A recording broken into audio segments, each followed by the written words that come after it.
Bright and sunny and fairly quiet.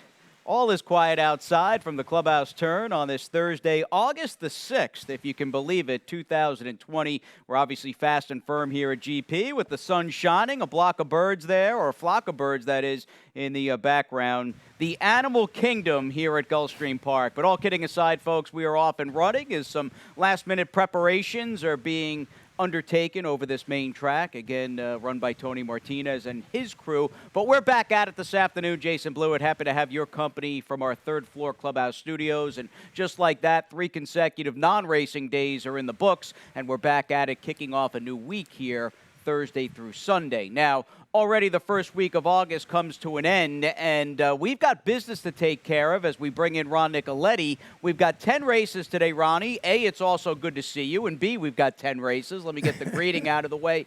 And it's a solid week, I think, all things considered down here. When you look at the 2 stakes we have positioned fairly late on Saturday's card here, and then, of course, the big doings with the Pick 6 on Sunday afternoon. Yeah, mandatory payout on Sunday afternoon, and if it doesn't get hit by then, we're going to have multiple $1 million in the pool, so we'll see how that plays out the rest of the week. We're fast and firm today, which is always good. And talking about the Rainbow Six, we got, what, $1.35 million today if you happen to hit it. Yeah, no, it is a big jackpot guarantee. That'll obviously get underway in race number 5, and this is a good card. There's a nice 2-year-old race and a field of 11, in fact, a 2-year-old maiden special weight on the dirt with the near oversubscribed field. The turf racing is pretty solid as well. And, yeah, very much looking forward to this Thursday afternoon at Gulfstream Park as we continue on. And I'd say we're kind of halfway home when you consider we wrap things up here in late September and move over for our 2-month stint across town at Gulfstream Park West. I felt as though it'd be a good time to just kind of update and refresh and see what's doing as far as the jockey and trainer standings are concerned,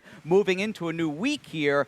And for the first time in what feels like a long time, Ronnie, we had a leader change here fairly late Sunday afternoon with Amisael going up by 1, 86-85 over Edgar Zayas. Yeah, Miguel Vasquez not far behind with 79, so always a great jockey challenge here throughout the summer. And Christian Torres, by the way, who's sitting, and this is, by the way, active riders. Arad, Louis, and I think Tyler are still very much, I think, in the top 6, which is pretty crazy. But we do want to say congratulations to Christian Torres off his mounts today because his fiancée gave birth to a new baby girl, and we'll bring you a picture and maybe a name as soon as I get it. I'm gonna text Christian when I get off the air. So Christian off his mounts today and a brand new dad. So congratulations to both Christian and his fiancée. Trainer standings, meanwhile, it is a very deep training colony. I mean, you get those lead dogs, Ronnie, as far as the jocks room is concerned, but look at some of these horsemen listed from Safi with 38 wins down to Ralph Nix, who's sitting 5th with 23. Yeah, right there. The good top 5 there. Antonio Sana having a really good summer, and there's Todd just cruising along. We'll see what happens in the next couple of weeks if he takes the lead in here. He's got a nice horse in the stake on Saturday. And you look at Antonio and both Ralph Nix, they are going to play part. For Antonio, it's the Saratoga, I think the special with Papatoo. They didn't run the Sanford up there this year, but he's got Papatoo, who's a perfect 2 for 2 in the special. And then on Saturday, 30-1 be damned on the morning line. You've got Chivalry trying to shock the world, including another battle against Tiz the Law in the Midsummer Derby. Yeah, we got the Travers on Saturday, and of course, you'd stick right here at Gulfstream Park, and you can watch them wager it on First Bet, and of course on expressbet.com. 82 buyer, by the way, for Ralph's Breeze on by. They got the figures updated. 82 buyer with that horse winning the Dr. Fager. Now, Ralph, not the only trainer active today that won a leg of the Florida Sire Stakes. We've got Mike Yates very much sending out my top selection and a horse that I've got covered in my early pick 5 play. I'm 3 deep here, preferring the Yates train number 2, Poppy's Pride, as that barn upset the Desert Vixen with Go Jojo Go. She got a 72 buyer, pretty decent fig there. And again, 3 deep, 249 to start. I've got coverage in the second, which would have housed my single in Our Little Devil, who unfortunately is scratched, and that really throws a monkey wrench into that big field cast of a lower-level turf-bound maiden claimers. That is a difficult race, and I just hope I've got enough there to get out of it. Further down the line, anchoring, and the horse that I built this $18 play around, Ronnie, is Mead, who's going off the claim for trainer Mike Maker in the 5th race. I respect Gump, who I think on like a traditional class argument or standpoint is the horse to beat, as he takes a slight dip down to 30K claiming. But I want first-time Maker with a horse like Mead, who was pretty good last year up at Parks. Yeah, I also, on my Rainbow Six, which you'll see later, I actually used Mead, and I also used the other horse, too. So, just a little coverage. I used Gump also on my Rainbow Six, but that'll be a little later on, but I think you got a nice single there in race number 5. Cast of 11 ready to rumble in the 12:05, Thursday 1st on the main track as we jumpstart the new week. And again, you do so with an interesting-looking race where not only do you have size with 11 ready to rumble here, but you've got a bevy of first-time starters, including a couple of pricier horses like the 12, Finance in Our Dream, was sold for $90K as a 2-year-old by currency swap at OBS April, debuting for Dave Brady. And then you've got a fairly large and important contingent of second-time starters, including the 9 Boomer, who's a very lukewarm favorite now at 7-2, and our top selection in the 2 Poppy's Pride. And let's go back to this one's career debut back in the middle of July, a few weeks ago, when this gelding by Kozan encountered, I felt, legit trouble early on in this spot beneath jockey Jesus Reyes. Now, he is in the Hunter Green of Gil Campbell's Stonehenge Farm. Mr. Campbell sweeping both halves of the Florida Sire Stakes here last Saturday afternoon, and you saw the steady there. We had it highlighted, and Poppy's Pride absolutely lost a little bit of ground, territory, momentum into the far turn run. He won't get close to Boca Boy, who looked good in a near 20-1 upset, but this was a very solid effort over a very wet track, and Boca Boy may have been beaten about 10 lengths. He was beaten a Grand Canyon's worth, so to speak, in the Dr. Fager, but at least the horse came back and finished 3rd against a very good unbeaten Florida bred in Breeze on By. Yeah, he was beaten. He was that distant 3rd, as you mentioned, in the Florida side, in the Dr. Fager. So just a little bit of look, I think this horse, he's going to run well, Poppy's Pride, on the fast track today. And Boca Boy was good. He won there at 20-1, and he came back into finish 3rd against a couple of good horses in there. Why not, key off that race this afternoon? Maker first of the 4, Lost Lover. He's another pricey recent OBS graduate. Breezed a furlong in that sale. He's one of 4, by the way, in the race by Gone Astray. So Gone Astray is without a doubt ubiquitous, or at least his name is here. That horse had breezed a furlong in 10 seconds flat at OBS and is debuting for Mike Maker with Edgar Zayas. Clearly, though, Ronnie, you're all second-time starters because we've got to mention the 9 Boomer, who was wired first out, ran a good race in finishing 2nd, but was wired by a well-bet Ralph Nix firster in Big Daddy Dave, who has not since that debut back on May 30th. Yeah, he's going to stretch out the additional half furlong. He rallied strongly, I thought, to finish 2nd, as you mentioned, in that race. That was his 5 furlong debut for Juan Alvarado. Hector Berrios in the saddle. And Lost Lover, I was going to show the stat of Mike Maker, but he's only 8% with these with 2-year-olds making their debut on the main track. I thought that was... at Gulfstream, or is that... No, just all over, like with a big sampling, too, but I didn't put it out. It was like 112 starters, and he's only 8%, so I didn't show it, but I was amazed. I thought it was going to be better than that. Yeah, I pulled the stat. You'll see it later. That blew my mind for Mead, in fact, the horse that I like. But no, I'm with you. Not really traditionally Maker's game. 2-year-olds on the dirt first out. I wonder, though, and we'll talk about it later because we got to get going, but maybe the emphasis starts to shift a little bit in that category now that he's got Florida-bred 2-year-old maiden dirt horse. You know what I mean? Feels like he's got more young Florida-breds than maybe he ever has because he's based here year-round. And again, we'll talk about Lost Lover heading into that first in less than 60 minutes. The second race, we hit the turf.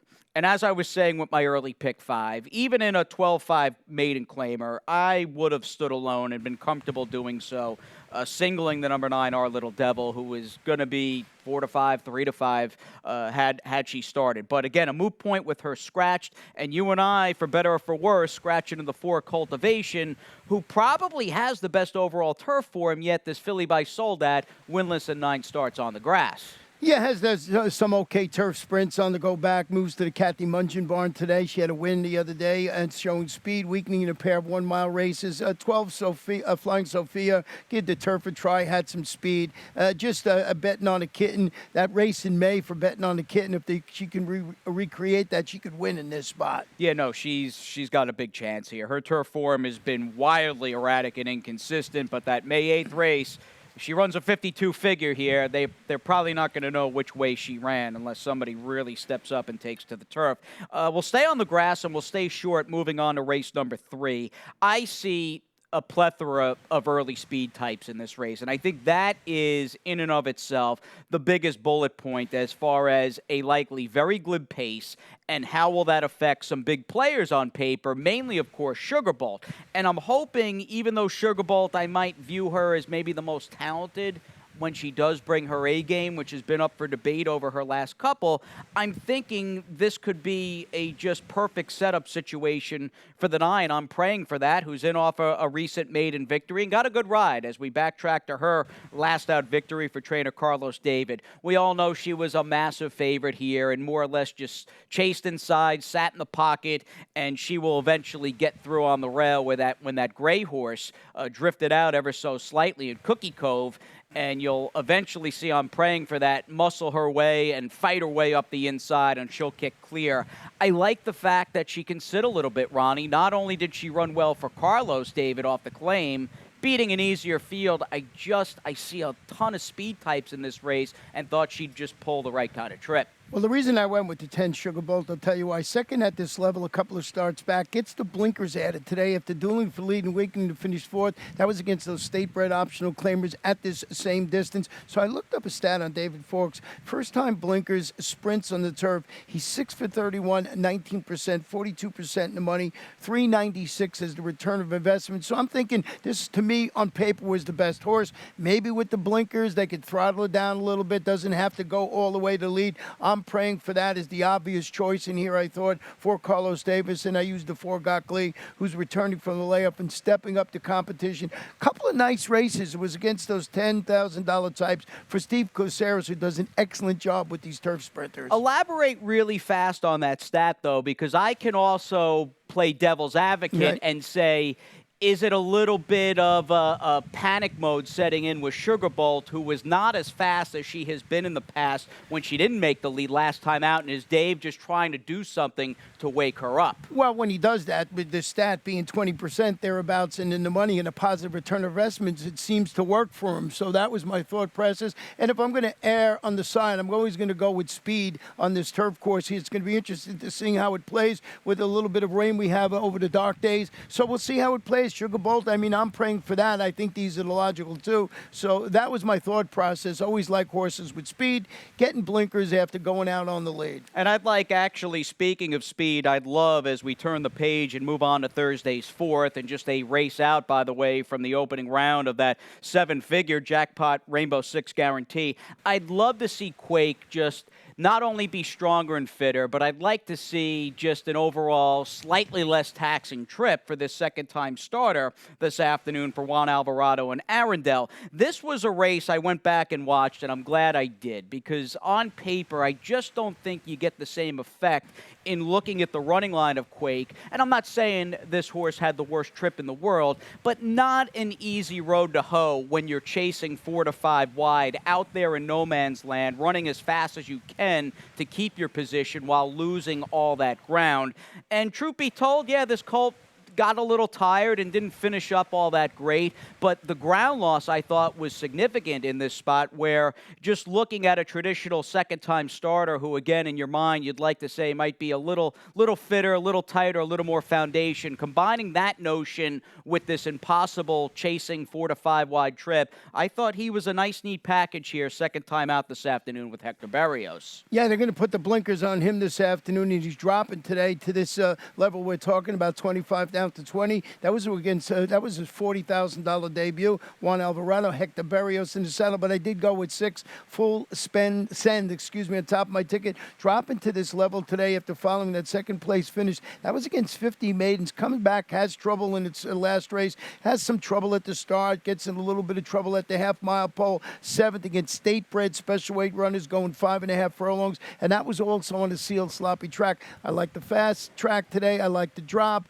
I like the fact that this horse, might sit a real nice trip. But Quake got him on the ticket, and I used the horse that you have in third, and that's Dang It, dropping adding the shades today after back-to-back distant fourth-place finishes, including that outing behind Full Send. I think it was in his debut. So he has a license to take a little step forward this afternoon. But Quake and Full Send and Quake, I thought were logical, too. We'll take a little step forward as well as we take a breather here on Gulfstream today, back with the Rainbow Six after this.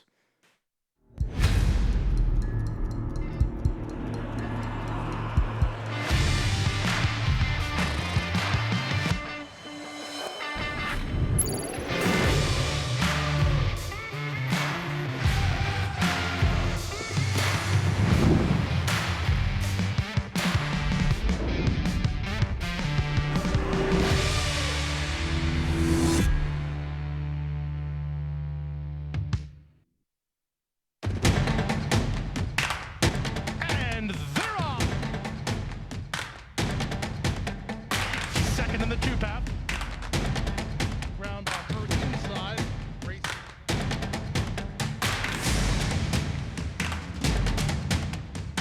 A quarter of a mile to go, and he's 6 yards out. Last of the 12 as they roll into the backstretch. 4 down, 6 to go here on the broadcast as we gaze out on a pretty nice scene set there, no question about it. Sun is shining, kind of a muggy, warm afternoon as to be expected down here in this part of the country in early August, but a beautiful scene, bucolic Gulfstream Park, and things have obviously quieted down outside. That won't be the case in about 40 minutes' time when we run the first of 10, and we continue to build forward, Ronnie, not only into a 2-stake Saturday and the mandatory pick 6 cash out on Sunday. We've got another round of the 12% takeout, 100K Stronach 5 tomorrow afternoon, and Gulfstream Park's got a couple of races in the mix. Yeah, we're using our late daily double with races 8 and 9, and the 3 races from Laurel Park. Kicks off about 3:21, I see up there, and ends about 4:32. I don't know how many minutes it is, but Jason always does. Yeah, a little over an hour, man, right? I mean, you're talking 70 minutes, 5 races. That is some good action. I don't remember what the Stronach 5 paid last weekend, but I feel like it was a huge number, like $4,000 or $5,000,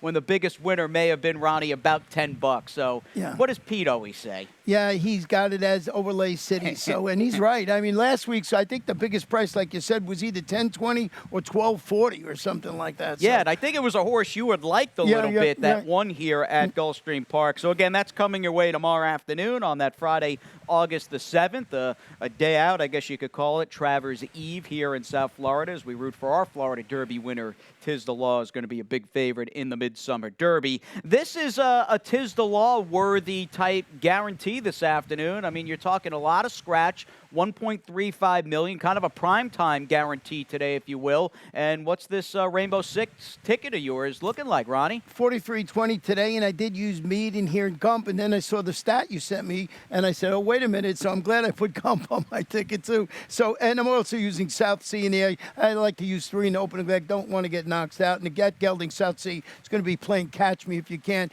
You got Todd with the 9, Kahiko and Lake Parima.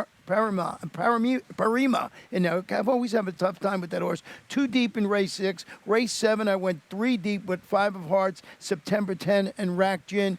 In the 8th race, Amadora, and This Is My Time. And in race number 9, I think I got the logical 2 in there with the 3 horse Fly to Mars, who's coming off a long layoff. But I like Harbor Master today. That's my top pick. And in the last 3 deep with the 2, 6, and 7, the 7 being Starship Apollo, not ridden by Christian Christian Torres today. Yeah, Christian, a new dad. If you're just joining us, welcome to this live Thursday edition of Gulfstream today. And Christian and his fiance giving birth to their first child. I guess evidently he's up in Tampa, so we'll touch base with him. Absolutely, maybe get a picture of the new baby to show on the air a bit later today, and some good news all around.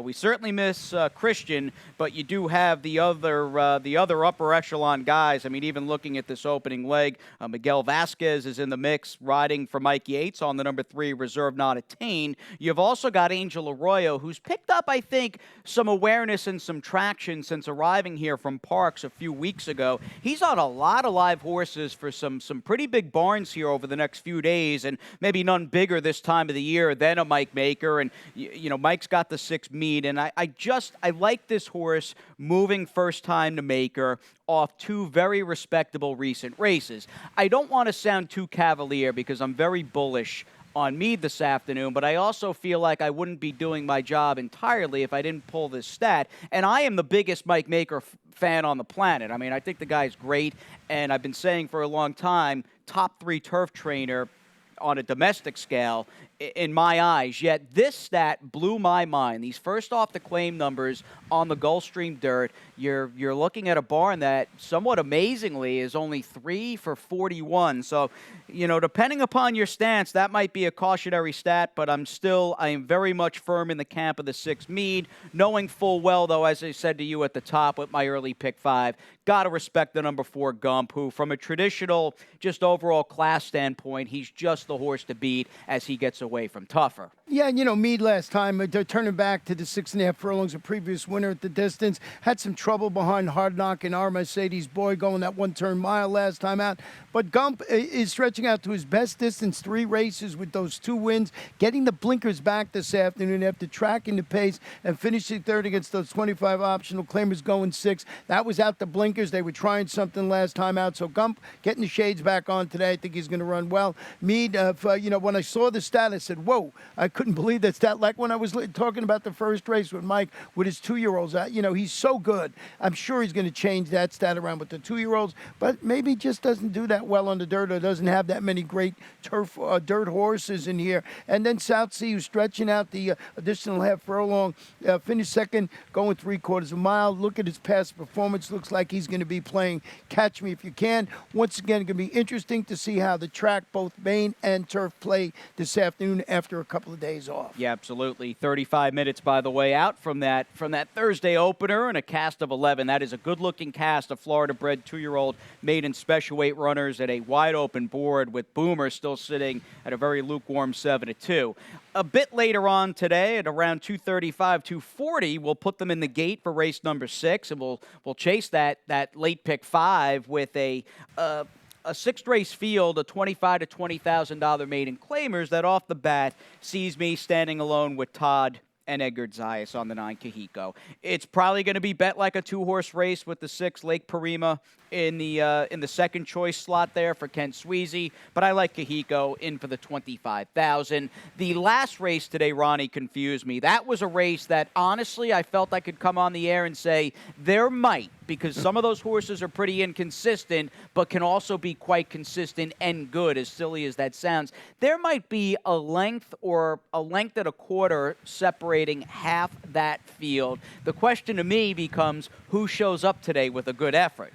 Well, if you single like the 9 with Kahiko, you can go deep in that race because that is a pretty wide open affair. I think it is. And again, not to bore anybody here with Kahiko, but just in for the $25,000. Yeah, maybe she's been a touch inconsistent and didn't run all that well last time out behind Majet, but she's in for the quarter, and I just think she's done a little more running and a little faster running consistently than the 6 Lake Parima. But honestly, Ronnie, 95% of this race, I think, is Kahiko against Lake Parima. Yeah, Lake Parima just changing barn, going to the Ken Sweezy barn. Daughter of Temple City makes a local return. She was up there in Tampa with Christophe Clement. and she runs well. I think she's got a good shot with Kihiko in there. And those are the two logical ones in race number 6. Now, you've got, I think, a price horse coming up in the 7th. I had taken a quick little look at who you liked in the program right before we came on the air, and I kind of like your idea. This is an interesting 7-furlong,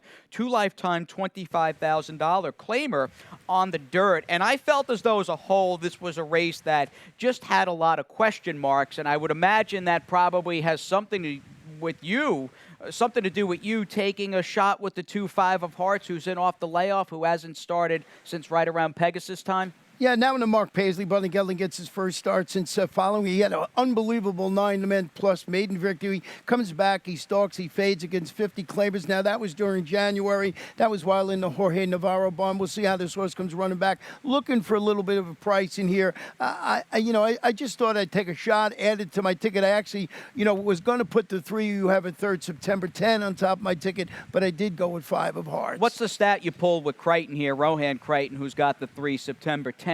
Whose last couple of races are fine from I think, an overall quality standpoint in a field like this, a figure standpoint, and this horse, he deserves, I think, top billing on paper going in.